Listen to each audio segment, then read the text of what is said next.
Bullying takes a whole new degree when you get into college. The fall of 1985, Robert, a sophomore at OU, was interested in law enforcement, volunteering as a student dorm security aide. Some male students in that co-ed complex resented that, and his nightmare began.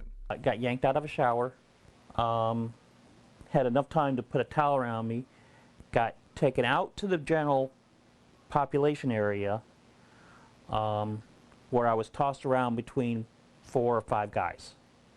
Just pushed, and there was females in the room at the time.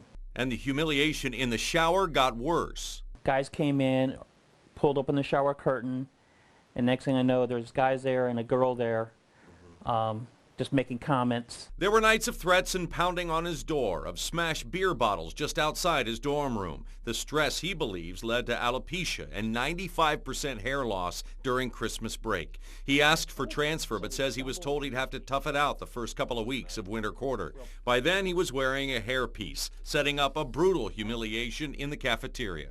Just waiting in line for lunch, and next thing I know, someone comes behind me, pulls a hairpiece off, and it falls into my hand, in front of hundreds of people. Psychologist David Lowenstein tells me he has seen the lingering pain and scars in patients born from being bullied in public like Robert. It's not only do they not trust the perpetrator or the bullier, but then all these other people they start to not trust also. Like, you know, they're part of the problem, so you're going to start distrusting people, not be able to build social relationships, wonder why people would want to build a social relationship with them, because their self-esteem is just so rock bottom low. Robert says his grades crashed even though he changed dorms and then transferred to Ohio State, remaining in isolation, worried someone else would try to grab his hairpiece even as he underwent treatment and slowly grew his hair back.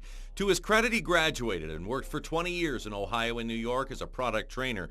But nearly 2 years ago, he found himself out of work. The pain and isolation led to a hospitalization for a week and again in June after an overdose brought on, he says, by incorrect medication. He's found a psychiatrist and therapist he says cares, and he is doing better now. But Dr. Lowenstein says it's important he and others realize that what happened is not their fault and to find a group where they can be validated.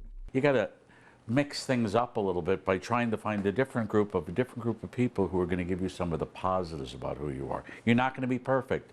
You weren't the quarterback on the high school team. Everybody didn't love you, but that doesn't mean that nobody will love you. And Robert has one important piece of advice for those still struggling years after being bullied. Get therapy and talk to somebody about it. Don't make the mistake I did by bottling it up inside, because eventually it's going to come back and haunt you.